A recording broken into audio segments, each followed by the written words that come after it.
Welcome to Immediate Review and episode 3 of the Small Axe series of films. They're films. Yeah, we just watched Red, White, and Blue. And so it's the true story of Leroy Logan. And I read an interview where he said it's 95% accurate, the movie is. And basically, one day his father was beaten by cops, racially motivated, obviously. And it inspired him to want to join the police force to change it from within and, fix the system. And, that's the basic general plot of the movie. So... what'd you think of this masterpiece? I will say it is a masterpiece, man. This one was heavy. So it kind of deals with everything in the Small Axe series, racial driven discrimination and whatnot, and kind of stories based around that. And when I was watching this, I was like, because it's only 85 minutes long, so I was just like, knew that the ending was coming, and I honestly, part of me while I was watching it was like, I feel like this should be longer. I would totally love to spend more time in this story. It could be longer, but with the way that they ended it, I kind of changed my mind on that. It kind of just it's just a slice of his life. Yeah, exactly, and it doesn't come to any movie conclusion. Yeah, exactly. There's no moment in this that is gonna lead you to being like, oh, like, this is really bad, but where's my feel good? Like, when's he gonna get revenge on these guys? And it's like, that doesn't. He solved racism. Yeah, exactly. There's none of that, and it's like, his career continues for another 30 years beyond this, and the final speech that his dad gives of just like the slow wheel. It's like, it's true. Like, trying to make change from within. Like, he did spend his entire life. Everybody knows what's going on nowadays. It's like, it's very prevalent. I mean, what has been going on. Yeah, it's like everybody this. Knows now, yeah. The reason this is being released right now isn't a coincidence. You know what I mean? The fact that it's relevant isn't a coincidence. But yes. Personally, what are your general thoughts? It's a masterpiece. Where's John Boyega's Oscar? John Boyega was fantastic. Forgot to mention that. He plays Leroy, and he's amazing, yeah. Yeah, I spent most of the movie angry and also knowing that the anger was never going to stop. Yeah. Yeah.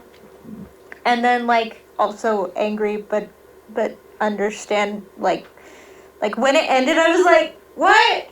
But then also, that makes sense. But I wanted to know if anything happened, just because there were so many, assholes who I wanted something bad to happen to them so badly, because it's based on a true story, and this is not a nice feel-good movie. It is not, no. And, so it's just, nothing bad happens to the bad people in this movie. Spoiler alert. They get away with bad things. And, the good people in this movie, it's the whole, what is the saying? No good deed goes unpunished. Yeah, exactly. Yeah. Mm-hmm. And it's just, the fact that Leroy did this for 30 years when things were just, the way that people, we all, okay, I can't say we all know, but a lot of people know that this is the treatment that you get when you go against whatever the when you try to be a good cop. Yeah, when you try to be even if you aren't a person of color, just the simple act of if you try to stand up to anything, the tactics that they use are very much on full display here, and it's been going on for decades, and it still happens, and it's the kind of shit that my grandpa went through, and many people have gone through and continue to suffer, and bad cops, you're lucky if they get a slap on the wrist. It's that grim reality, and it's on a positive filmmaking note, though. Oh my God, so many tasty mirror shots and framing cinematography was things and just great just great use of I'm gonna butcher the pronunciation of this, but mise en scene. Mise en scene. Mise en scene. So good. Yeah. Oh, my thoughts on the movie are just like this is just everything I love about Steve McQueen. You know, I love that the story is told from a very like objective standpoint. This movie's not trying to like convince you of anything. It's just telling it like it is, showing you what happened. And there are so many moments where the camera just lingers on the characters thinking, and you know the actors have to convey everything, and you understand exactly what's going on, and it doesn't hammer you over with exposition. It just shows you what happened and shows you how people feel about it, and you know, from the man himself, it's really accurate. Yeah, the ambivalence and like there's so much moral gray in this movie. And he does such a good job of showing that, of like the struggle that Leroy went through. Like everyone hates him. Like the people in the and community he's like, hate him, and the cops hate him. I want to do a good, like something good to help, and he's getting it from both sides. Like the fact that he was able to stick it out when everybody was like, I hate you for a different reason. Like, well, one of the things they talk about in the movie is that I actually really thought about while I was watching it was that he talked about how he wanted to be the bridge, and I started viewing that as like a physical metaphor, like he was actually bridging two things. And he said that when you're trying to be the bridge, you look around and you realize you're alone. Yeah. And it's like, that's fucking true. Like they're like bridge, like, you know, unless you're in Portland, like fucking there are normally not very many bridges next to each other, and or New York. You know, and they stand alone. And it showed that really well, of how the police didn't accept him and his community rejected him. And, you know, it's like that could have been another feel-good thing that Steve McQueen could have done. He could have been like, oh, yeah, well, like, the police didn't accept him, but he got his community together, and the community, like, accepts him back, and, like, they're going to try to work it. And it's like, nope, we don't get any of that, because that's not what happened. It's like... And that's not what happened. He's unapologetically truthful, and I appreciate it so much, especially with topics like this that are so raw and real.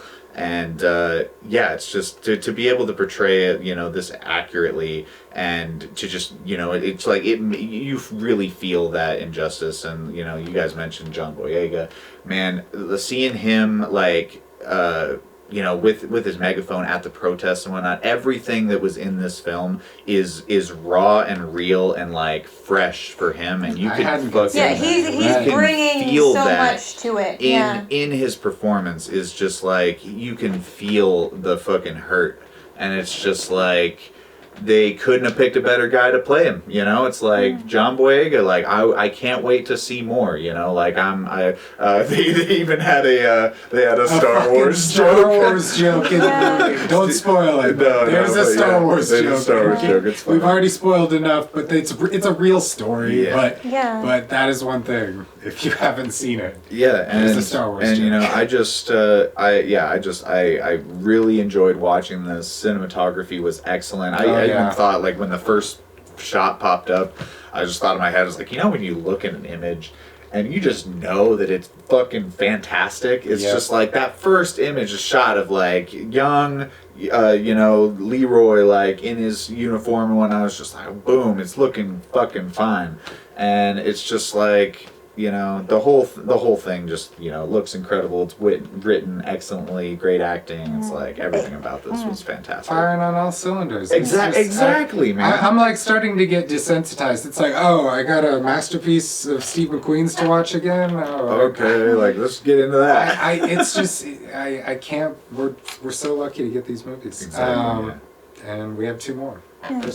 But just the other thing too that I've been thinking about, because there's another character, one of the other officers that he works with, who's Pakistani. There's like this whole like thing, that character was awesome, about the exchange where like he is speaking Urdu to people, and like like while trying to at a crime scene, trying to like get information from people, and then he gets like told like to speak English, and like that whole just speak English thing comes up again and again, and it's like the police are doing like actively like working against their own what you would think would be their best interests in terms of serving and protecting, because that's actually a really valuable skill to have somebody on the force who's bilingual, multilingual, because like you're gonna get more accurate information. And you were saying your grandpa that happened to. Yeah, right? That happened to him constantly. That's why he never spoke Spanish at home. That's why none of us know Spanish at all.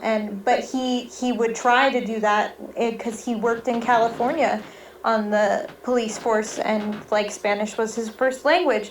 But that would happen a lot, the whole like speak English. But when you're talking to somebody where that's their first language, if you're there's way more that's going to get lost in communication when trying to get information about a suspect or something, like talking to somebody. But when your friends are the ones destroying the neighborhood, you don't necessarily want to get all of that, information from the victims. You want them to keep that information as muddled as possible so you can continue to destroy the neighborhoods and continue your racist tirade on the community.